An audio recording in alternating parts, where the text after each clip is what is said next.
Genna Musslewhite. I am married to Tyler Musslewhite. My kids are Thomas and Jenny. I feel like most people know me through Thomas. He's very popular here at New City. My upbringing and just kind of my journey through my faith as well as just my childhood in general. It's a little different than most people. When I was 4 months old, I went into foster care, and that was a result due to my parents being addicts. And that was an interesting process. I was in foster care for 6 years before I was adopted, and the result of me being adopted is because of my mom passing away from alcohol poisoning. Most people, when they hear that I was in foster care or adopted, most people are like, oh, I'm so sorry to hear that.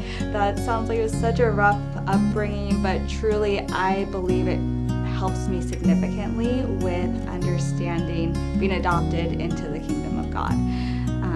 It's very easy to understand God's love when you have a mother that adopted you into a family that you shouldn't have even been in. You were belonging to someone else, belonging to a family that was messed up and full of mistakes, and yet you were loved anyways by essentially a complete stranger that met you when you were 4 months old. I was surrounded by foster kids up until I was about 10 when my mom finally retired. Maybe a couple years later, unfortunately, my younger brother started using drugs pretty heavily, and my mother was in pretty severe denial about that. My brother and I are really close. We are actually only 3 months apart because we are both adopted. Because of the fact that my mom was in denial so much, I kind of fell into that mother role for him, which was difficult because we were technically the same age.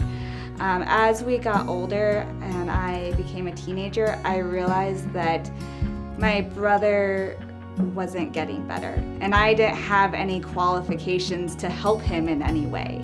As he hit puberty, he started showing signs of bipolar and schizophrenia, and no matter how hard I tried to make things better, it was like he was holding on to a boulder and sinking to the bottom of the ocean, and I was hanging on to him. So I finally had to just let go.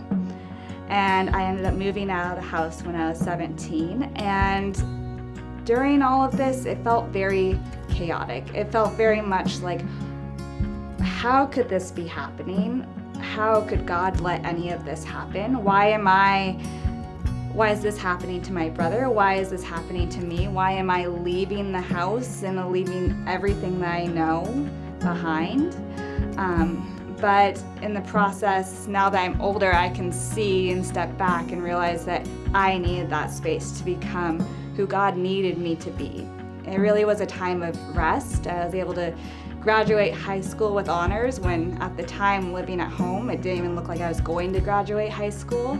And I was able to get accepted into college. I actually moved back home and then got a job where I met my husband, who really helped me process through my relationship with God, my relationship with my brother, that I am not in control of any of it, and really allowing me to let go and let God take over in that.